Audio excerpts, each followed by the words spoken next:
मंगलम भगवान वीरो मंगलम गौतम घणी मंगलम कुंद कुंडारियो जैन धर्मोस्तु मंगलम सर्वमंगलमांगल्यं सर्वकल्याणकारकं प्रधानं सर्वधर्माणां दैनं जयितुं संशनं दैनं जयितुं संशनं सर्वव्यापीकचिद्रूप स्वरूपाय परात्मने स्वोपलब्धि प्रसिद्धाय ज्ञानानंदात्मने नमः। आत्मरूपयनुपमया देवत याहि लखे भव सिंधु तरो आत्मरूप।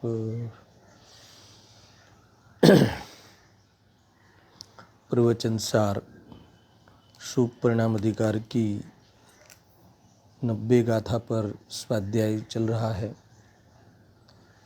यहाँ आचार्य देव ने मोह के क्षय के लिए जो पुरुषार्थ करना है उसमें कहा कि हमें स्वपर के विवेक की सिद्धि करनी चाहिए, यानी भेद ज्ञान के द्वारा स्वपर के विभाग की सिद्धि के लिए प्रयत्न करना चाहिए। पुरुषार्थ क्या करना है? स्वपर के विभाग रूप सिद्धि करना है, बस ये मूल ही है। और 90 गाथा में क्या कहा कि वो स्वपर के विवेक की सिद्धि का आधार आगम होना चाहिए, है ना। स्वपर का विभाग किसके आधार से करना? आगम के आधार से उसका विभाग करना, फिर उसकी सिद्धि करना। सिद्धि करना यानी प्रूव करना। प्रूव करने का अर्थ है कि अपनी बुद्धि में उसका स्वीकार हो, ऐसी इस प्रकार से युक्ति से प्रयत्न करना। इसके बाद क्या होगा? फिर उसमें प्रतीति जुड़ेगी। प्रतीति जुड़ेगी अर्थात तो शुद्धोपयोग के काल में निर्विकल्प होते हुए इस निर्विकल्प वस्तु की प्रतीति होगी। और जब इस प्रकार से निर्विकल्प दशा को प्राप्त होते हुए प्रतीति सम्यक होती है, उसे सम्यक दर्शन कहते हैं। उसे मुक्ति के मार्ग में का प्रारंभ कहते हैं। इस प्रकार से सारी बातें इसमें लिखी है। टीका का प्रारंभ करना है। आज टीका पढ़ा भी है, पढ़े हैं ना कल, एक पैराग्राफ हमने देखा था। देखो, तेथि यदि जीवेच्छतो निमोहता निज आत्मने जिन मार्ग थी द्रव्यो मही जानो स्वपर ने गुण बड़ी। इसमें आगम की पद्धति बताई है। अध्यात्म को प्रकट करने के लिए आगम पद्धति बताई है। क्या बताई है आगम में? कि उस विशेष गुण के द्वारा, है ना, वो विशेष यानी असाधारण गुण के द्वारा, असाधारण गुण के द्वारा पदार्थ विशेषत्व को धारण करता है और उस विशेषत्व के माध्यम से जो अनंत द्रव्य परंपरा है, यानी जो अनंत द्रव्य है, अनादि अनंत काल अनंत द्रव्य की परंपरा है। इसका क्या अर्थ है? कि जो द्रव्य कभी नाश नहीं होता, भले अवस्थाओं में पलटना हो, फिर भी उस अवस्था में लगातार वही द्रव्य रहता है। यानी इसका अर्थ ये हो गया कि आज भी अनंत है, गई काल भी अनंत थे और आने वाली कल भी अनंत रहेंगे। अनंत रहना, अपनी सत्ता रूप रहना, हर द्रव्य सत्तामयी होने से कायम रहना, इस प्रकार से द्रव्य की जो परंपरा है उसमें तुम क्या करना? स्व और पर का विभाग कर लेना स्व और विवेक पर के विवेक को प्राप्त कर लेना, क्योंकि ऐसा कभी नहीं होगा। सिद्धालय में जाओगे तो वहाँ भी तुम्हारे एक सिद्ध में अनंत सिद्ध बसते हैं, यानी अनंत जीव वहाँ मिलेंगे, और वहाँ निगोदिया जीव भी होते हैं, और बाकी के द्रव्य तो होते ही होते हर जगह, है ना। यानी छहों द्रव्य एक साथ लोक में सदाकाल रहने वाली है। ये अनंत द्रव्य की परंपरा है। तो इसमें तुम चतुराई से, प्रणव बुद्धि से अथवा भेद ज्ञान की विधि से तुम इस विशेष गुणों के द्वारा जो आगम में कहा है ना, कौन से द्रव्य का कौन सा गुण है जो उस असाधारणता को जो धारण की हुई जो विशेषता है, असाधारणता यानी दूसरे में नहीं पाई जाए, वो विशेषता उसी द्रव्य में पाई जाए, उसके द्वारा क्या कर लेना, तुम स्वपर का विवेक प्राप्ति कर लेना, ऐसा कहा। तो उससे क्या होगा, मोह का क्षय होगा।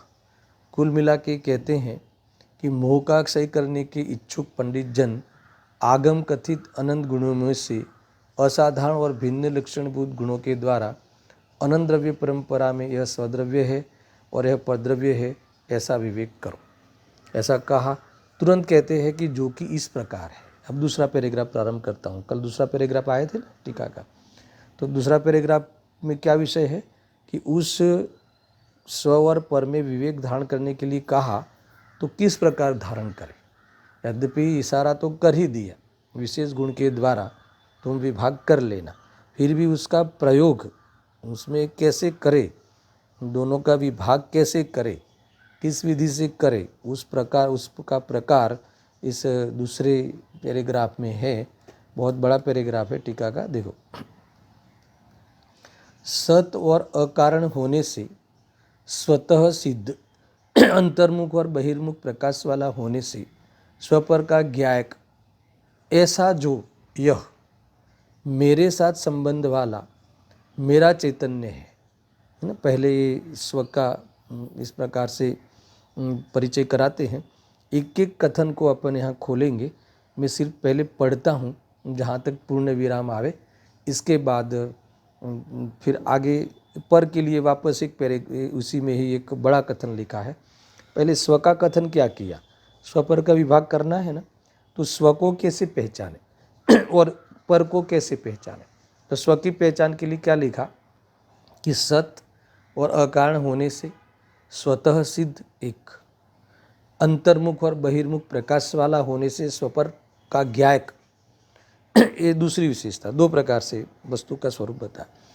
ऐसा जो यह यानी आप आत्मा का अपना मेरे साथ संबंध वाला मेरा चैतन्य है, उसके द्वारा जो चैतन्य समान जातीय अथवा असमान जाति अन्य द्रव्यों को छोड़कर मेरे आत्मा में ही वर्तता है, उसके द्वारा मैं आत्मा को अपने आत्मा को सकल त्रिकाल में ध्रुवत्व का धारक द्रव्य जानता हूँ।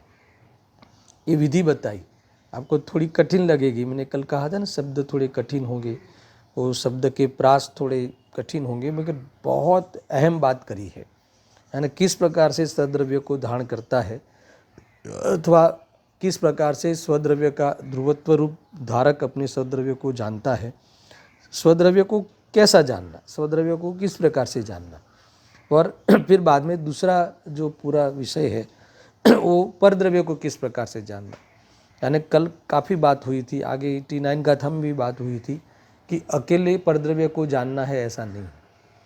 परद्रव्य को भी जानना है और स्वद्रव्य को भी जानना है, मगर जानना कैसा है कि भिन्न है, इस प्रकार से लक्षण के द्वारा जानना है, और फिर अपने में अपनापन करना है और पर में परायापन करना है। ये हो गया भेद ज्ञान रूपी पुरुषार्थ। इसमें करना है तो शब्द है। जब स्व और पर ख्याल में आ जाए तो पर में परायापन प्रकट हो ही जाता है और स्व में अपनापन प्रकट हो ही जाता है। इसके लिए कोई विकल्प कर कर करना हो, यार इसमें कोई चिंतन मनन कर कर करना हो, ऐसा नहीं है। यानी चिंतन मनन तो पूर्व में होने वाली प्रक्रिया है सीखने की, बाकी अनुभव में चिंतन मनन की बात नहीं आती है ना। विकल्पात्मक चिंतन मनन अनुभव में नहीं होता, न उससे अनुभव होता है न उसमें अनुभव होता है। न इससे अनुभव होता है न उसमें अनुभव होता है। समझ में आया ना? तो ये बराबर ध्यान रखना है। मगर जब तुम्हें पता चला कि ये घर मेरा है, वो घर दूसरे का है, तो फिर तुम आचरण में आ जाते हो, अपने घर को अपनाते हुए रहते हो शांति से, निर्भर रूप से, निशंक रूप से, निर्विकल्प रूप से। इसका नाम अनुभूति है। ख्याल में आया ना? देखो, ये मैंने कल उदाहरण दिया था ना कि पड़ोसी का घर है, अपना घर। एक बार शुरू में, है ना, लेने से पहले रजिस्ट्री कराने के समय उसका ज्ञान कराया जाता है, ये तुम्हारा है, वो बाजू वाला अपना नहीं, बराबर, अथवा ये अपना है, इसके सिवा बीजा दूसरा मेरा नहीं। ऐसा, इसका नाम ऐसी मान्यता हो जाना ही रजिस्ट्री है। समझ में आएगी नहीं वास्तव में तो। बाकी लौकिक विधि जो भी हो, इसके बाद क्या करते हो तुम? इस मेरा पने का भोग करते हो, निशंक आते हो, निर्विकल्प निश्चिंत होकर घर में प्रवेश करते हो, यानी रहते हो, भोगते हो। यहाँ जिस प्रकार से तुम भोगना क्या कहते हो ना, अपने घर में आने के लिए कोई चिंता, कोई इसमें परमिशन, इसमें किसी को पूछने जाना, मे आई कम इन सर कहते हो क्या अपने घर में प्रवेश करने के लिए? तो ये निश्चिंता का जो वेदन है, ये जो निशंकता का वेदन है, ये जो निर्विकल्पता का वेदन है, यही तो अनुभूति है अपनी। इस प्रकार से आत्मा और बाकी के द्रव्यों के बारे में विचार कर लेना।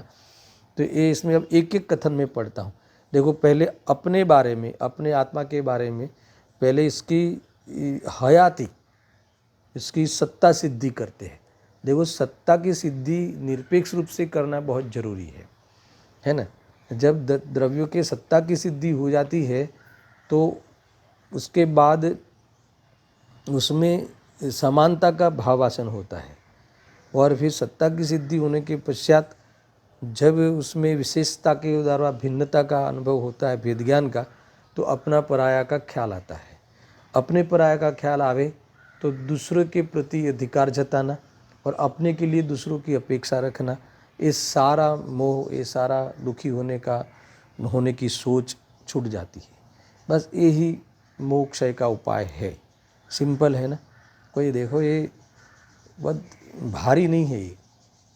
ये मुक्ति के मार्ग पाना इतना सरल है, इतना सरल है और सहज है कि देखो, तुम्हें समझ में आ सकता है पूरा मार्ग बुद्धि में कि कोई भी पदार्थ दूसरे पदार्थ रूप हो जाए, है ना, ऐसी कोई बात ही घटित नहीं होती। यानी मेरा कहना ये है कि गुड़ की जो मिठास है वो निकल कर मिर्ची में चली जाए और मिर्ची की तीखास निकल कर गुड़ में आ जाए, ऐसा कभी होता नहीं। समझ में आया? यानी आत्मा का ज्ञान निकल जाए, जाकर पुद्गल में चला जाए, बस जाए, और पुद्गल के स्पर्श रस गंध वर्ण आत्मा में घुस जाए, ऐसा दो पदार्थों के बीच में एक पना होने की कोई गुंजाइश दिखती नहीं, है ना? है ही नहीं। तो अगर और ये हमारे छोटे दिमाग में यानी अल्प ज्ञान में भी ये बात की सिद्धि हो सकती है, होती है, और अगर ऐसा सिद्धि कर लेते हैं तो फिर सारी आधीनता का जो माहौल है वो समाप्त हो जाता है। तो इस प्रकार से वेद ज्ञान की विधि है, और उसमें सबसे पहले आचार्य देव ने दूसरे पैराग्राफ में क्या किया? अपने स्व की स्थापना की। कैसा है स्व को कैसा जानता है वो ज्ञानी, है ना? मोह क्षय होता है वो स्व को कैसा जानता है, अथवा स्व को कैसा जानता है कि जिससे मोह का क्षय होता है। समझ में आया? मैं पढ़ता हूँ एक एक। देखो, सबसे पहले कहा सत और अकारण होने से स्वतः सिद्ध है। सबसे पहले सत की व्याख्या इन्होंने करी है, नीचे फुटनोट में भी है। सत का अर्थ क्या है? अस्तित्व वाला, है ना, सतरूप, सत्ता वाला, यानी यहाँ है हाँ हयाती। सत्ता कहो कि उत्पाद व ध्रुव्य युक्तम सत कहो, एक ही बात है। उत्पाद व ध्रुव्य युक्तम सत, यानी उत्पाद व और ध्रुव्य, ये त्रिलक्षणी सत्ता एक समय में, है ना, यहाँ लक्ष्य होती है, एक ही समय में लिखा है। त्रिलक्षणी सत्ता एक समय में, है ना, एक ही द्रव्य में, एक ही द्रव्य की लक्षण की सत्ता है, यानी एक ही सत्ता है, तीन सत्ताएं नहीं है। उत्पाद वे ध्रुव्य युक्तम सत, इस प्रकार से वस्तु सतरूप है। कौन सी? अभी तो आत्मा में घटित करते हैं, वैसे सब द्रव्य में लागू होगा। हर द्रव्य अस्तित्व वाला है, यानी हर द्रव्य अस्तित्व वाला है तो मैं भी एक द्रव्य हूँ, तो मेरा भी लक्षण सत है ना। उत्पादे द्रव्य युक्तम सत रूप से मैं सदा विद्यमान हूँ, है ना। पहले तो सत्ता की सिद्धि करते हैं, सतरूप है, और आगे कहते हैं कि अकारण होने से, चलो सत्ता तो है, उत्पादे द्रव्य युक्तम सत, ऐसी सत्ता तो है, मगर पुनः कहते हैं कि अकारण है, तुरंत कहते हैं कि अकारण है, ऐसी सत्ता अकारण है। अकारण का अर्थ निकाला है, देखो, जिसका कोई कारण न हो ऐसा अहेतुक चैतन्य सत और अहेतुक होने से स्वयं से ही सिद्ध है। चैतन्य सत है, मैं चैतन्य सत हूँ, यानी उत्पादे द्रव्य युक्तम सतरूप से हूँ, और अकार अहेतुक, अहेतुक का क्या भाववासन है कि जिसमें ऐसा प्रश्न नहीं पूछा जाता, क्या कि ये क्यों है और क्यों नहीं है। ये बहुत बड़ी बात है। अहेतुक का यानी इसका कोई हेतु ही नहीं, पूछा ही नहीं जाता कि भी ये क्यों है। देखो, ये पदार्थ क्यों है, आत्मा ज्ञान में क्यों है ना, इमली खट्टी क्यों है, सूर्य गर्म क्यों है अथवा प्रकाश वाला क्यों है, अग्नि गर्म क्यों है, तो इसमें कोई तर्क नहीं किया जाता, अहेतुक, इसका कोई हेतु नहीं दिया जाता, है ना। क्योंकि गर्म है, आपको कोई पूछे भी अग्नि गर्म क्यों है, तो उसका स्वभाव है, उसका स्वभाव क्यों है, इसके बाद क्या कहोगे आपको, है ना, स्वभाव है, फिर उसमें कौन सा तर्क है ना, इसमें तर्क नहीं, उसका स्वभाव है, नेचर है, इसलिए ऐसा ही है ना। उसके बाद आप कोई प्रश्न कर ही नहीं सकते। तो यहाँ अहेतु अकारण, ये मैंने उदाहरण दिया। तो ये जो सतरूप है चैतन्य प्रभु, मैं सतरूप हूँ और अकारण हूँ, इसका कोई कारण नहीं। गुरुदेव सिंह तो इसमें इतना सूक्ष्म तक जाते हैं कि उस द्रव्य की एक एक समय की पर्याय, एक एक समय की पर्याय भी अहेतुक है ना। तुम्हें प्रश्न ही नहीं होना चाहिए कि ऐसा क्यों हुआ, जन्म क्यों हुआ, मरण क्यों हुआ, कर्म की ओर से भले निमित्त प्रधान कहे, आयुष्य समाप्त हो गया, मगर बस उस समय का, उस समय की पर्याय अहेतुक है ना। अहेतुक यानी इसका कोई हेतु नहीं, बस जाने की उस समय की योग्यता है, गई, वो जीव गया यहाँ से, बस। समझ में आया ना। देखो, एक एक समय की पर्याय, हर समय में जो होती है वो राग को लेके होती है या वितरागता को लेके होती है, वो कर्म की ओर से भले तुम समझो। और यहाँ कहते हैं गुरुदेव सिंह तो इतनी सूक्ष्म बात करते हैं कि ये अहेतुक है, उसके कारण राग हुआ, ये बात गलत है। कर्म के कारण हुआ वो तो गलत है ही, मगर किसी के कारण हुआ, कोई व्यक्ति संसार में है, मेरा प्रियजन, इसके कारण हुआ तो क्या गलत है। वो तुम स्वयं उस समय की उस पर्याय की योग्यता है, वो अहेतुक है ना, उस समय में निश्चित है और वही होनी है, इसीलिए अहेतुक है। देखो, एक गजब की बात है। देखो, यहाँ तक खींचते हैं गुरुदेव से, यहाँ तो सत्ता तक लिया कि मेरा सत्ता, मेरी सत्ता है वो किसी के कारण नहीं है, किसी से मोहताज नहीं है, और मेरी सत्ता किसी का कारण नहीं है। मेरी सत्ता किसी के कारण नहीं है और मेरी सत्ता किसी का कारण नहीं है, यानी मैं किसी का कार्य नहीं हूँ और मैं किसी का कारण नहीं। क्यों? क्योंकि ये सत्ता जो जो द्रव्य है वो सब द्रव्य की सत्ता कैसी है, अहेतुक है, अकारण। मैं तो कहता हूँ कि इतने से हमें निवृत्ति दिखे, अथवा यहाँ ही दृष्टि में निवृत्त हो जाए। कोई किसी का कारण है ही नहीं, गजब की बात है। देखो, ये कैसा स्वरूप बताया है, सत है और अकारण होने से स्वतः सिद्ध है सबसे पहले, यानी स्वतः सिद्ध है, अनादि से है, अनंत काल तक, ये सारी बातें इसमें गर्भित है। अब सुनना, अब चेतन को लेना है ना, मेरा चैतन्य सत्य है और अकारण है। क्यों मैं ज्ञानमय हूँ, ये तो अकारण है ही, पर अभी मुझे कोई पदार्थ का गे आकार रूप मेरा ज्ञान परिणमा, तो ये भी अहेतुक है। गे के कारण ज्ञान नहीं, उस संबंधी सूक्ष्म निमित्त कारण, ये भी वास्तविक कारण नहीं, और उस समय मेरा उस पदार्थ संबंधी आकार अथवा उस संबंधी परिणमन होना जानने रूप, ये एक समय की पर्याय का अहेतुक स्वभाव है, कोई कारण नहीं। हमें लगता है कि ये क्यों जानने में आया, ये क्यों जानने में आया। कभी कभी जीव को ऐसा होता है ना कि कोई सपना आता है, सुनना, स्वप्न भी तो ज्ञान की पर्याय है ना, ज्ञान होता है कोई चीज़ का। तो कभी कभी ऐसा होता है कि वो व्यक्ति विचारता है कि मैंने ऐसा कोई सपना आ जाए कि उस समय उसी भव में अथवा उसके ख्याल में आवे, इतने साल में कभी इसने विचार ही नहीं किया, है ना। कोई आदमी दिखे, कोई वस्तु दिखे, ज्ञान में आवे, मगर वो ऐसा विचारता है कि ये न तो मैंने आने वाले, जब से मुझे सूझबूझ हुई है तब से मैंने कोई ऐसी चीज़ जाके देखी नहीं है, मेरे ज्ञान में कभी आई नहीं है, या मैंने किसी के साथ डिस्कशन किया नहीं है, तो भी तुम्हारे ज्ञान में कोई घे बनता है ना। तो ऐसा क्यों, तो कि अहेतुक है। ऐसा अहेतुक, हर पर्याय अहेतुक है, अकारण है। द्रव्य तो अहेतुक है ही, गुण भी अहेतुक है, पर्याय भी अहेतुक है।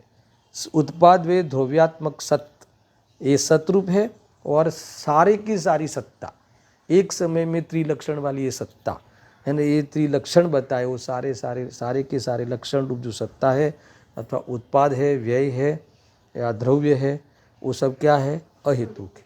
प्रवचन सार में तो इतना आगे बात आने वाली है, गीत तत्व प्रज्ञापन पढ़ लेना, कि उत्पाद वे द्रव्य युक्तम सत होने पर भी उत्पाद का कारण व्यय नहीं, अथवा उत्पाद का कारण व्यय और द्रव्य नहीं, व्यय का कारण उत्पाद द्रव्य नहीं, द्रव्य का कारण उत्पाद व्यय नहीं।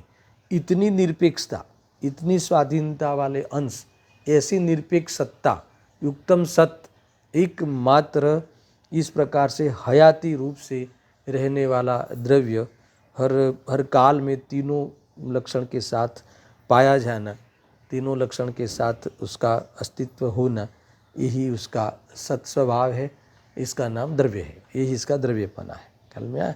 और ये सब है मगर कारण कोई नहीं है, ये दूसरा, इसीलिए क्या है, स्वतः सिद्ध है। स्वाधीनता का स्वाद भी आ रहा है। देखो आगे अब चेतन को लेना है ना, स्व को, अपने आत्मा को, और बहिर्मुख नहीं, आगे, और अंतर्मुख और बहिर्मुख प्रकाश वाला होने से स्वपर पर का ज्ञायक, और कैसा है दर्शन, अंतर्मुख और बहिर्मुख प्रकाश वाला होने से स्वपर का ज्ञायक है। ये कौन, किसकी बात है, मैं चैतन्य प्रभु कैसा हूँ, मैं सतरूप तो हूँ, अकारण रूप तो हूँ, और कैसा हूँ, अंतर्मुख और बहिर्मुख प्रकाश वाला। ये क्या, अंतर्मुख यानी स्व, मैं स्वयं को प्रकाशता हुआ, बहिर्मुख यानी पर को प्रकाशता हुआ, है ना, स्वपर प्रकाशक, ये बताया, स्वपर प्रकाशक होने से अंतर्मुख और बहिर्मुख प्रकाश वाला, अपने को प्रकाशता हुआ, और उसी समय पर को भी प्रकाशता हुआ, उसी समय एक और कार्य भी एक, और एक ही द्रव्य का, एक ही आत्मा का अपना कार्य, दो समय नहीं। और भले इसके विभाग करके तुमने स्व पर प्रकाशक कहा, पर स्वपर प्रकाशक ऐसा स्व, एक ही समय की पर्याय में स्वपर प्रकाशन रूप धर्म, दो धर्म नहीं है, स्वप्रकाशक पर प्रकाशक दो धर्म नहीं समझना, स्वपर प्रकाशक अखंड धर्म है, ये बात समझना, एक अखंड धर्म है ना, एक ही धर्म है, वो एक ही धर्म है, एक ही धर्म को इस प्रकार से, है ना, अलग अलग समझाते हैं, स्वप्रकाशन पर प्रकाशन ऐसा, और स्वपर प्रकाशक ऐसा एक अखंड स्वभाव है। तो ऐसा होने से स्वपर का ज्ञायक, स्वपर का ज्ञायक है।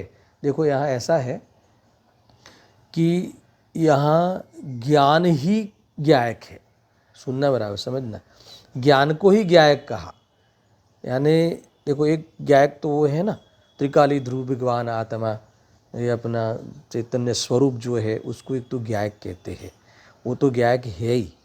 यहाँ जो ज्ञायक कहा है वो पर्याय को ज्ञायक कहा है, ज्ञायक है ना।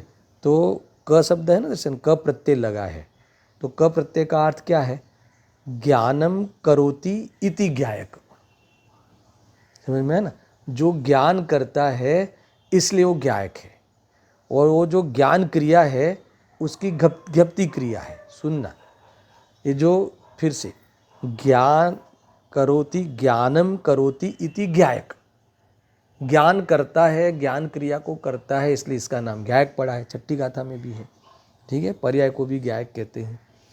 ये झलकन भी ज्ञायक है, सब है ना, सारी भक्तियाँ भी है। फिर कहते हैं कि ज्ञान करोति इति ज्ञायक, ज्ञान क्रिया करता है इसलिए ज्ञायक है। और वो जो ज्ञान क्रिया है इसीलिए ये ज्ञप्ति क्रिया है, इसको ज्ञप्ति क्रिया इसीलिए ज्ञप्ति क्रिया कहलाता है। सुनना, वही पर्याय को ज्ञप्ति क्रिया कहलाने का कारण क्या है? ज्ञान की क्रिया।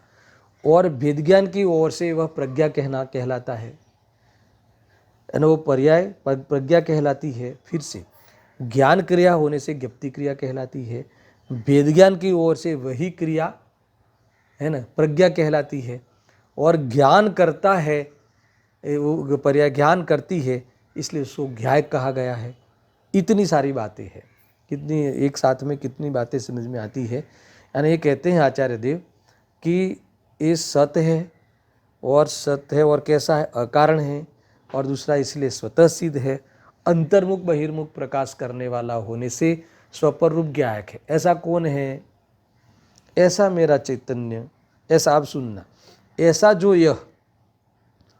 यह यानी ए यानी मैं, यह यानी मैं। यहाँ यह शब्द आपको थर्ड पर्सन में लगता होगा, पर तुम्हें फर्स्ट पर्सन में समझना है ना, उत्तम पुरुष में। यह यानी ये मैं, यह मैं है ना, जो यह अथवा यह चीज़, मेरी चीज़, मेरे साथ संबंध वाला मेरा चैतन्य है, ये गजब है। अब ये सब सारी बातें कही ना, सत्य है, फिर अकारण है, और स्वतः सिद्ध है। फिर से सत्य है और अकारण होने से स्वतः सिद्ध है, और अंतर्मुख बहिर्मुख प्रकाश वाला होने से स्वपर प्रकाशक है। ऐसा यह मेरा स्वभाव, यहाँ ऐसा यह मेरा स्वभाव अथवा यह मेरे साथ संबंध वाला है। इसका संबंध किसके साथ है? मेरे साथ। कौन सा संबंध है? संबंध कौन सा है? संबंध के नाम पे तो हमको कोई दो चीज़ें चाहिए ना, एक पर और स्व, इसके साथ संबंध चाहिए। तो ये वाले यहाँ संबंध, दो द्रव्यों के बीच में तो कोई संबंध नहीं। एक क्षेत्र में रहते हैं मात्र, इतना कह के बताया कि कोई संबंध नहीं। और इस ज्ञान के साथ मेरा कौन सा संबंध है? तादात्म्य साथ संबंध है ना। ऐसा है, देखो संबंध के दो प्रकार का है मुख्य रूप से, एक तादात्म्य संबंध और एक क्षेत्र अवगाह संबंध, बराबर है। तो एक क्षेत्र अवगाह संबंध के साथ तो कोई सुख दुख का संबंध अथवा उसमें पदार्थ के, इसका इतना ही है कि ये पदार्थ एक साथ में रहते हैं, एक ही क्षेत्र में पाए जाते हैं, बस इतना सा। मगर तादात्म्य संबंध जो है वो उसके गुण के साथ, उसके स्वभाव के साथ उस द्रव्य का तादात्म्य संबंध है। कौन सा तादात्म्य है? नित्य तादात्म्य, सदा तादात्म्य संबंध, उस रूप रहना, उसमय होना, ऐसा। और रागादि जो विकृति है उसके साथ अनित्य तादात्म्य संबंध है, क्षणिक है। पर एक ज्ञान स्वभाव के साथ कैसा संबंध है? जानन कार्य के साथ कैसा संबंध? ऐसा एक भी समय बताओ कि जीव जानन रूप नहीं हो। अरे वो अपने को जानन स्वरूप नहीं मानता हो, तब भी वो जानन स्वरूप है। जानन स्वरूप है, ज्ञानमयी है, जानता हुआ होता है ना। कभी ज्ञान समाप्त हो जाए, ज्ञान बंद हो जाए, भले कंबट भले हो, मगर ज्ञान होने का कार्य रुक जाए, ऐसा कभी नहीं होता। यानी इसका त्रिकाल स्वभाव है। ऐसा कहते हैं कि ऐसा जो यह मेरे साथ संबंध वाला, सुनना, मेरा चैतन्य है। यानी ये चैतन्य जो है, ये जो कहा कैसा?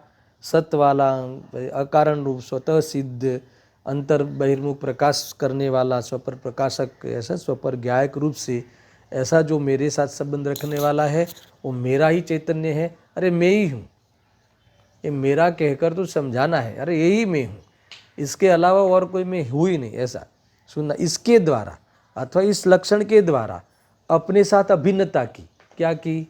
अपने साथ अभिन्नता की।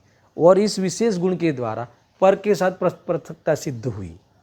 पर के साथ पृथकता सिद्ध हुई तो इस प्रकार से अपने द्रव्य का अनुभव करता है। आगे इस बात को इस प्रकार से फिनिश करने वाले हैं। देखो, ऐसा जो यह मेरे साथ संबंध वाला मेरा चैतन्य है, उसके द्वारा, अब सुनना, उसके द्वारा जो चैतन्य, ये चैतन्य समान जातीय और असमान जातीय अन्य द्रव्य को छोड़कर, कौन सा चैतन्य? मेरे साथ संबंध वाला है, मेरा चैतन्य है, उसके द्वारा अब क्या, जो समान जातीय यानी क्या, देखो और जीव, अनधर जीव, समझ में आया ना, जो मेरे सिवाय जो बाकी के जीव यानी समान जाति है, उसी जाति वाला, गजब की बात है। देखो वो भी पर है, यहाँ ये कहने वाला है, भले वो जो जानता है वो जीव है, मगर वो मैं नहीं हूँ। जो मेरा जानना मेरे के साथ संबंध है, वो मेरा चैतन्य के साथ मेरा संबंध है ना। इस प्रकार से जीव लेना है। देखो मेरे ज्ञान की अपेक्षा मैं ज्ञानमय हूँ, और दूसरे के ज्ञान की अपेक्षा वो ज्ञेय मात्र है। समझ में आया ना, ऐसा है। देखो मैं जीव, मेरा जीव मैं, और बाकी सब मेरे लिए अजीव। ऐसा मेरा ज्ञान मेरे लिए ज्ञान, और बाकी के ज्ञान, बाकी जीवों का ज्ञान मेरे लिए ज्ञेय, बाकी ज्ञेय मात्र जानने में आने वाला है ना। मेरा जीव मेरे लिए जीव, बाकी के अजीव अथवा बाकी के जीव मेरे लिए ज्ञेय। इस प्रकार मेरा ज्ञान मेरे लिए ज्ञान, और बाकी सब जीवों का ज्ञान मेरे लिए ज्ञेय मात्र यानी परज्ञेय कहते ही हमारा कोई संबंध नहीं है ऐसा भाव भाषित होना चाहिए। कोई संबंध नहीं है ऐसा भाव भाषित होने में आधीनता का स्वाद छूट जाना चाहिए। इसका नाम कि कोई संबंध नहीं है ऐसा तुमने अनुभव किया। समझ में, आधीनता ही नहीं है, आधीनता का छूट जाना, इसका नाम निराकुल हो जाना है ना। बस यही वास्तव में जीवन मंत्र है, यही अनुभूति का सार है। सुनना भी देखो, यहाँ कहते हैं हाँ, जो चैतन्य समान जातीय यानी जीव अथवा असमान जातीय अजीव और दूसरे अजीव अन्य द्रव्य को छोड़कर, है ना, अन्य द्रव्य को छोड़कर मेरे आत्मा में ही वर्तता है। कौन वर्तता है दर्शन? मेरा चैतन्य, मेरा स्वभाव जो सतरूप है और कैसा है, अकारण है, इसके कारण स्वतः सिद्ध है, अंतर्मुख बहिर्मुख प्रकाश करने वाला, प्रकाशक होने से, है ना, स्वपर का ज्ञायक है। समझ में आया? ऐसा जो मेरे साथ संबंध वाला, अर्थात ऐसा जो मेरा चैतन्य अन्य जीवों से जो समान जाति है, उसी जाति के, चाहे केवल ज्ञानी हो चाहे अल्प ज्ञानी हो, सब ले लो, सब जो मेरी जाति के जितने भी जीव है, एक इंद्र से लेके सिद्ध राशि तक सब वो, और दूसरे अजीव जो जितना नहीं है ऐसे बाकी के 5 द्रव्य, वो सब अन्य द्रव्य को छोड़कर ये मेरा चैतन्य स्वभाव, ये मेरा अनादि अनंत स्वतः सिद्ध स्वभाव, अंतर्मुख बहिर्मुख प्रकाशन करने वाला स्वभाव कहाँ है? मेरे साथ है, मेरे आत्मा में ही वर्तता है यानी मौजूद रहता है, हर कालखंड में, है ना, हाजिर रहता है, हर कालखंड में अपनी हयाती के साथ अपना दर्शन कराता है। ये यहाँ कहते हैं, ख्याल में आया ना, गजब की बात है ना। वर्तता है उसके द्वारा यानी इस लक्षण के द्वारा, इस प्रकार की वस्तु की विशेषताओं के द्वारा क्या करना?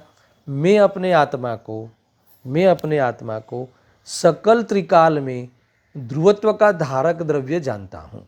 गजब की बात है ये। इतना ख्याल में आया? एक पंक्ति का मैंने भावासन करा रहा हूँ, यानी ऐसा जो वर्तता है उसके द्वारा यानी उसका लक्ष्य करके, उसका अनुभव करके, मैं अपने आत्मा को सकल त्रिकाल में, अब सकल त्रिकाल का नीचे अर्थ दिया है देखो, पूर्ण समस्त निरविशेष आत्मा कोई काल को बाकी रखे, है ना, रखे बिना संपूर्ण तीनों काल ध्रुव रहता है, ऐसा द्रव्य है।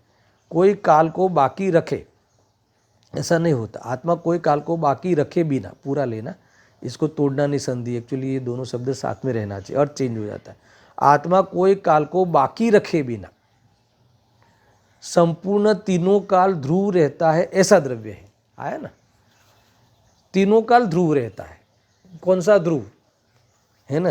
एक पूरा ध्रुव देखो, तीनों काल वो नित्यता सूचक है, और ध्रुव यानी वैसा का वैसा रहता है। अपने स्वभाव का त्याग नहीं होना, यही वास्तव में वस्तु का ध्रुवपना है।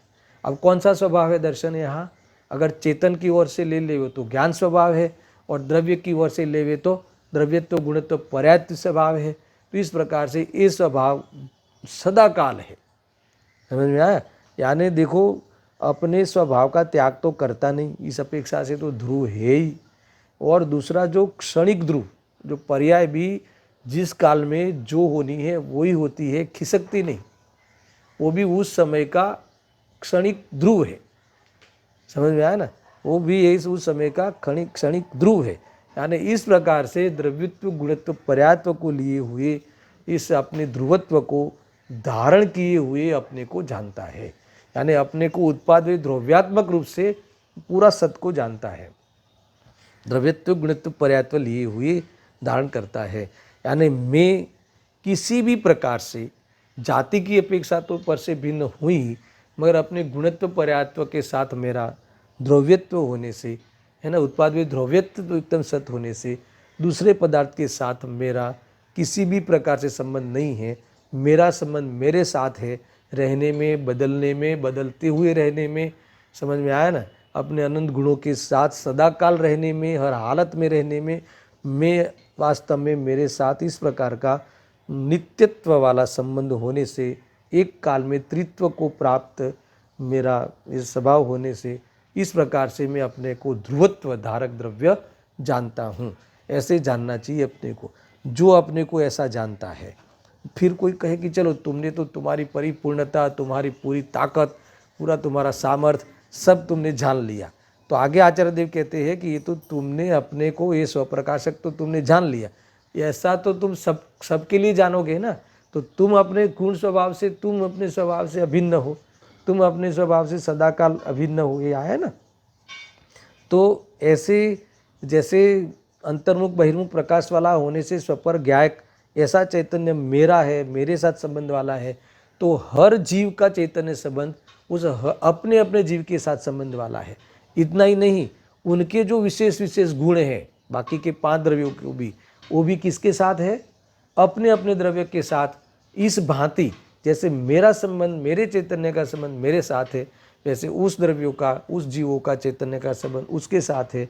फिर उसको और जो है ना, वो धर्म द्रव्य, अधर्म द्रव्य, काल द्रव्य, आकाश द्रव्य, उनका भी जो विशेष लक्षण है, कौन सा विशेष लक्षण है ना, वो गति हेतुत्व, फिर स्थिति हेतुत्व, अवगान हेतुत्व, परिणमन हेतुत्व, ये अपने अपने स्वभाव को लिए हुए खुद वो स्वयं उस द्रव्य अपने अपने द्रव्य के साथ अभिन्न है। इस प्रकार से ऐसा निश्चय जिनके होता है, ये अभी कहने वाले, मैंने भाव वासन सिद्ध करा दिया, ऐसा जिनके निश्चय होता है, इस प्रकार से सारे पदार्थ है ना एक से ही और अपने अपने लक्षण से भिन्न भिन्न रूप से जो भाषित होते, एक से आने क्या परिपूर्ण है, उसकी सत्ता उसके पास, और दूसरा उस लक्षण के द्वारा चलाने में निमित्त कौन है? धर्म द्रव्य, है ना, उसके साथ एकत्व नहीं करना। समझ में आया ना? ये सारी बातें अभी आने वाली। मैं पहले ये जो मैंने भाव बताया ना, इसलिए मैंने भाव बताया कि पर प्रकाशन भी उसका इस समय पर संबंधी क्या जानता है, स्व संबंधी तो इसने जाना, और इसी समय उसी समय पर संबंधी भी उसको ये ज्ञात रहता है। कैसा रहता है? सुनना, पर प्रकाशन। इस प्रकार पृथक रूप से भिन्न रूप से वर्तमान स्वलक्षणों के द्वारा, स्वलक्षण यानी वर्तमान लक्षण तो तीनों काल होता है ना, पर वर्तमान में हमें कार्य करना है, इसलिए वर्तमान बताया। वर्तमान स्वलक्षणों के द्वारा, वर्तमान में ही स्वलक्षणों के द्वारा, वर्तमान में ही जो स्वलक्षण है उसके द्वारा तीनों काल पृथकता की सिद्धि करनी है। क्या कहा? वर्तमान में जो उपयोग लक्षण है, वर्तमान में गति हेतुत्वादि लक्षण है, उसके द्वारा वह द्रव्य, जैसे मेरा चैतन्य मेरे साथ संबंध वाला है, वैसे उसका वो यह सब लक्षण उसके साथ संबंध वाला है। और ऐसा वर्तमान में ही नक्की करके ये त्रिकाल, तीनों काल भिन्न है मेरे से, है ना। आज ही भिन्न ऐसा नहीं, क्योंकि लक्षण सदा काल होता है ना। तो इस प्रकार नक्की अभी कर लेना, और नक्की क्या करना कि मेरे लिए तीनों काल कैसा है? भिन्न है।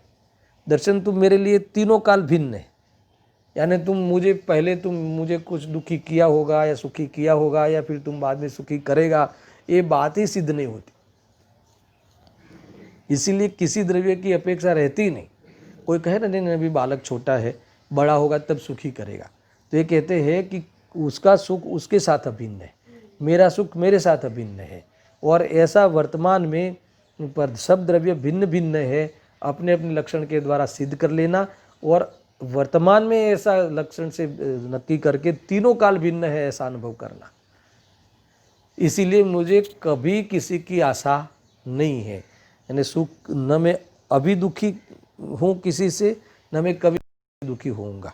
तो इस प्रकार से दुख का अभाव कर सकता है। देखो, इस प्रकार पृथक रूप से वर्तमान स्वलक्षणों के द्वारा जो अन्य द्रव्य को छोड़कर उसी द्रव्य में वर्तते हैं, इसका अर्थ क्या, जो अन्य द्रव्य को छोड़कर उसी द्रव्य में वर्तते हैं, उसी द्रव्य में आने अपने द्रव्य में, अन्य द्रव्य को, इसका अर्थ कि दूसरे जितने भी द्रव्य है उसको छोड़कर अपने अपने द्रव्य में वर्तते हैं। कौन, वो लक्षण किसके, अपने अपने गुण, अपने अपने स्वलक्षण, अपने अपने स्वलक्षण के द्वारा वे अपने ही द्रव्य में वर्तता है, अन्य द्रव्य में नहीं वर्तते। ऐसा उनके द्वारा आकाश, धर्म, अधर्म, काल, पुद्गल और अन्य आत्माओं को सकल त्रिकाल में, आए ना, तीनों काल में ध्रुव द्रव्य के रूप में जाना, इसी प्रकार है ना ध्रुव द्रव्य के रूप में निश्चित करता है। फिर से बोलता हूँ, है ना, बहुत बढ़िया है, दर्शन ख्याल में आ रहा है, बहुत उपयुक्त सूक्ष्म रखना। इस प्रकार यानी जैसे अपने द्रव्य के साथ संबंध अपना है, दूसरे द्रव्य के साथ नहीं है, इसी प्रकार पृथक रूप से वर्तमान, पृथक रूप से सब द्रव्य पृथक पृथक है, ऐसा वर्तमान स्वलक्षणों के द्वारा, स्वलक्षण यानी उस द्रव्य के लक्षण के द्वारा अन्य द्रव्य को छोड़कर उसी द्रव्य में वर्तते हैं, अन्य द्रव्य से भिन्न अपने द्रव्य में वर्तते हैं, उनके द्वारा आकाश, धर्म, अधर्म, काल, पुद्गल और मेरे सिवाय अन्य जीव, अन्य आत्माओं को सकल त्रिकाल में ध्रुवत्व धारक द्रव्य के रूप में निश्चित करता है। समझ में आया ना, यानी ये कहते हैं कि अपने से भिन्न निश्चित करता है। देखो, वो द्रव्य को उसी द्रव्य के साथ, वो द्रव्य के उसके द्रव्यत्व के साथ, वो द्रव्य को अन्य द्रव्य को अन्य द्रव्यत्व के साथ, यानी अन्य द्रव्य को अपने उसके द्रव्यत्व के साथ, दूसरे द्रव्यत्व के साथ नहीं, है ना, उसके द्रव्यत्व के साथ संबंध है। इस प्रकार से निश्चित करता है, अपना नक्की करने के साथ ये भी नक्की हो जाता है। ख्याल में आया ना, मैं मेरे साथ अभिन्न हूँ ऐसा अनुभव करने के साथ हर द्रव्य अपने अपने साथ अभिन्न है, अपने अपने गुणों के साथ अभिन्न है, ऐसा निश्चित करता हुआ परद्रव्य से मैं पृथक हूँ, है ना, अथवा सब द्रव्य भिन्न भिन्न है, सब द्रव्य पूरे तो है ही, इसीलिए एक दूसरे की जरूरत नहीं है। देखो, एक तो सतरूप है इसलिए जरूरत नहीं है, दूसरा भिन्न भिन्न है इसीलिए व्यवस्था ही नहीं बन पाती एक दूसरे का करने की, है ना। इस प्रकार से अनुभव करता हुआ निराकुल होता है। ये पूरी ताकत लगाई इन्होंने। देखो, यही पुरुषार्थ है। तो कोई कहे कि ये धर्म द्रव्य, अधर्म द्रव्य, आकाश द्रव्य, काल द्रव्य से मैं भिन्न हूँ, ये मैं नहीं हूँ। अभी नीचे लिखा है, देखो इधर लिखा है, जैसे चैतन्य लक्षण के द्वारा आत्मा को ध्रुव द्रव्य के रूप में जाना, अपने ध्रुव रूप में जाना, यानी ये चैतन्य लक्षण से मैं सदा काल दूसरे से भिन्न सदा काल रहता हूँ, एक सतरूप हूँ और चैतन्य स्वरूप हूँ, और इसीलिए इस चैतन्य लक्षण से मैं मेरे चैतन्य से भिन्न हूँ, इससे संबंध है, इसीलिए ऐसा सदा काल ऐसे ध्रुवत्व को धारण करता हुआ, ध्रुवत्व को बताया ना, पूरा ध्रुव सकल काल में, तीनों काल में ऐसे तीनों काल ऐसा हूँ मैं। आज ऐसा हूँ ऐसा नहीं, वर्तमान में तो मैंने नक्की किया, पर ऐसा तीनों काल हूँ मैं। शरीर रहित अभी हूँ कि तीनों काल हूँ, अर्थात जब सिद्ध बनूंगा तब होऊंगा, तो कि तीनों काल शरीर रहित हूँ, साथ में हो तो भी नहीं हो तो भी, है ना। ऐसा अनुभव वर्तमान में कर लेना, ऐसे अपने को ध्रुवत्व जानता है। इस प्रकार से सब द्रव्यों को इस प्रकार से ही ध्रुवत्व रूप से अपने सकल समय में अपने अपने गुणों के साथ अभिन्न रूप से, है ना, अपने अपने यानी उस द्रव्य के अपने अपने गुणों के साथ संबंध रखने वाले सदा काल ऐसे ध्रुवत्व रूप से निश्चित करता हुआ यह जीव भेद ज्ञान करता है ना, मोह को तोड़ता है। अब उसको ब्रैकेट में कैसे लिखा है देखो, जैसे चैतन्य लक्षण के द्वारा आत्मा को ध्रुव द्रव्य के रूप में जाना, उसी प्रकार अवगाह हेतुत्व, गति हेतुत्व, फिर है ना, इत्यादि लक्षणों से और भी ले लेना, जो गति हेतुत्व, स्थिति हेतुत्व, फिर परिणमन हेतुत्व, 4 द्रव्य हुआ ना। लक्षणों से जो कि स्वलक्षण भूत द्रव्य के अतिरिक्त, स्वलक्षण यानी जिसका जो लक्षण है उसके अतिरिक्त दूसरे में नहीं पाया जाता, अतिरिक्त अन्य द्रव्य में नहीं पाए जाते, उनके द्वारा आकाश, धर्मास्तिका इत्यादि को भिन्न भिन्न ध्रुव द्रव्यों के रूप में जानता हूँ, भिन्न भिन्न रूप में जानता हूँ। इसीलिए इसका फल क्या आया, इसीलिए मैं आकाश नहीं हूँ, मैं धर्म नहीं हूँ, मैं अधर्म नहीं हूँ, मैं काल नहीं हूँ, मैं पुद्गल नहीं हूँ और आत्मांतर नहीं हूँ, अन्य आत्मा रूप भी मैं नहीं हूँ। ऐसा यहाँ तक लोग फिर उदाहरण दिया है। यानी आपको लगेगा कि वो मैं नहीं हूँ, यानी मेरे नहीं है, मैं नहीं हूँ, हम जुदे हैं। तो जीव, अन्य जीव के साथ, अन्य पुद्गलों के साथ, शरीर आदि, इसके साथ मैं नहीं हूँ वाली बात तो, वेद ज्ञान करने की बात तो हमें उचित लगती है। बड़े धर्म द्रव्य, अधर्म द्रव्य, काल द्रव्य, आकाश द्रव्य है ना, अन्य मति के लोगों को तो ये पता ही नहीं है कि नाम के द्रव्य है, तो उससे एकत्व कैसे करते होंगे? ज़्यादा करके एकत्व तो शरीर के साथ, मुख्य रूप से तो पुद्गल के साथ है ना, अथवा उस पुद्गल के साथ असमान जाति द्रव्य पर्याय वाली पति पत्नी आदि के साथ है ना, इसके साथ तो एकत्व करता है, इसलिए उसकी जुदाई करना ये सब हमारे दिमाग में बैठता है। और कभी तुमने धर्म द्रव्य में हूँ ऐसा कभी तुमने अनुभव किया, ऐसा कभी सोचा भी? तो भी यहाँ इसके साथ में कैसे भिन्नता वाली बात कही? इसलिए कही कि कहीं न कहीं इनडायरेक्ट रूप में सुनना, डायरेक्ट रूप में तो कभी हम ऐसा नहीं कहते कि धर्म द्रव्य में हूँ, मगर इनडायरेक्ट रूप में धर्म द्रव्य का जो कारण है निमित्त बनने में है ना, दूसरे जीवों को और पुद्गलों में, अधर्म द्रव्य का जो निमित्त बनने में है ना, उसको गति करने में, इसको स्थिति करने में, तो उसको आकाश को अवगाहन देने में निमित्त है, और काल द्रव्य परिणमन में निमित्त है। तो उसका श्रेय हम ले लेते हैं और अपने को मानते हैं, भले वो हमें धर्म द्रव्य अधर्म द्रव्य नाम नहीं आते हो। जैसे मान लो कि कोई व्यक्ति, मान लो कि अपने कहीं से हमने बुलवाया, तो हम कहते हैं कि वो तो आता ही नहीं था, पर मैंने बहुत समझाया, इसलिए वो वहाँ से फिर गमन करके यहाँ आया। तो वो गमन करने में खरेखर निमित्त कौन है? तो क्या धर्म द्रव्य, मगर तुमने उसकी जगह ले ली। ऐसे अधर्म द्रव्य कि भी इस व्यक्ति को है ना, उसको तो जाना ही था, बहुत जल्दबाजी थी, मगर मैंने रोक लिया, तो क्या तुमने अधर्म द्रव्य निमित्त था, तो उसकी जगह तुमने ले ली। फिर आकाश क्षेत्र, तो क्या भी ये तो है ना, कहीं इसको ठहरने की जगह नहीं मिलती थी, मगर बम्बई में आया है तो मैंने इसको ठहरने की जगह दी, तो आकाश निमित्त है, तो उसमें तुमने उसका ले लिया। और परिणमन में तो सब द्रव्य परिणमते हैं, उसमें काल द्रव्य निमित्त है, मगर इसने मेरा, उससे मुझे क्रोध कराया, इसने, मैंने इसको समझाया, मैंने ज्ञान कराया है ना, ये गुरु से ज्ञान होता है, ये सब निमित्त प्रधान है। उसमें भी तुम्हारा जो परिणमन है उसमें उदासीन रूप से तो काल द्रव्य निमित्त है, समझ में आया ना। तो इस प्रकार से निमित्त तरीके भी उसकी जगह ले लेता हुआ उपादान रूप से मान के मिथ्यात्व करता है। तो ऐसा भले उसे धर्म द्रव्य की पता नहीं हो, फिर भी इस प्रकार से एकांत करता है।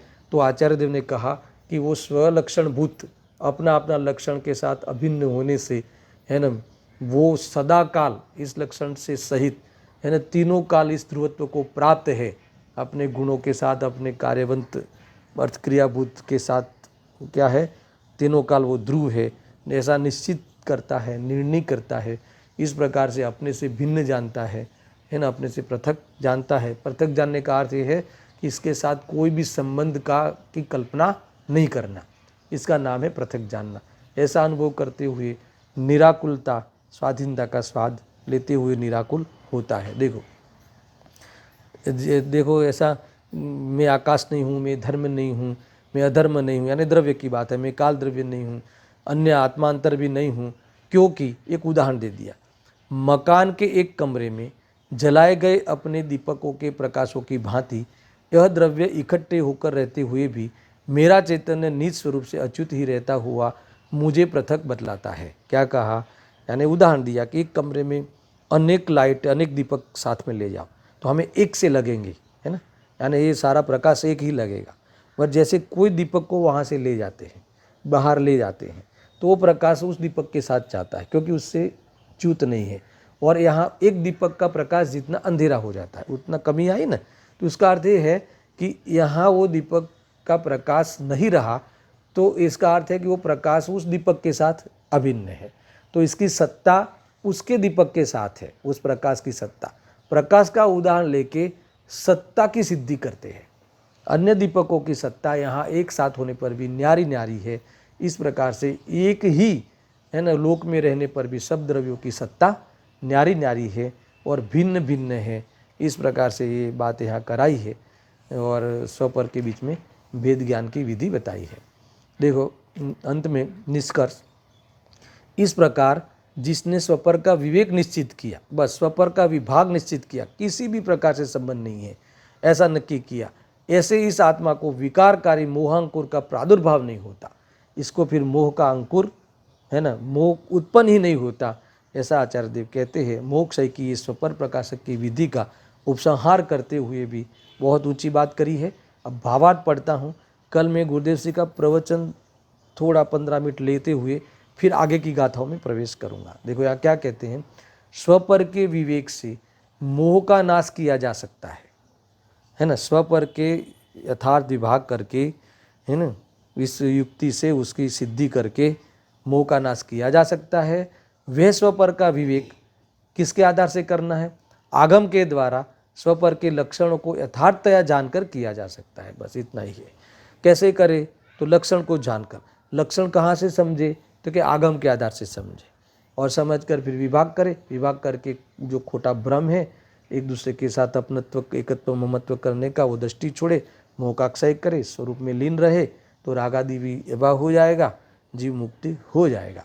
अगर 91 और 92 गाथा का थोड़ा सार कह देता हूँ कि अगर जो कोई ऐसा श्रद्धा नहीं करता है ना, फिर भले वो श्रमण बन जाए, बाहर में द्रव्यलिंग धारण कर ले, तो भी इससे क्या फायदा है। अगर जो ये तत्व ज्ञान नहीं हो, ऐसी भेद दृष्टि नहीं हो, अभेद की दृष्टि नहीं हो, भेद ज्ञान नहीं हो, तो कार्य नहीं होता। और जिसको अभेद की दृष्टि होती है ना, भेद ज्ञान यथार्थ होता है और अपने अभेद आत्मा की दृष्टि होती है, वह जीव वास्तविक श्रमण है, अरे वो वास्तविक धर्म है, ऐसी 92 गाथा में कहेंगे। इस प्रकार से 92 गाथा तक ये ज्ञान तत्व प्रज्ञापन अधिकार समाप्त हमें करना है। उसके विदाई समारंभ समझ लो। 92 गाथा की चर्चा आगे आने वाली है विदाई के रूप में। हम कल उसके स्वाध्याय 91 और 92 में करेंगे।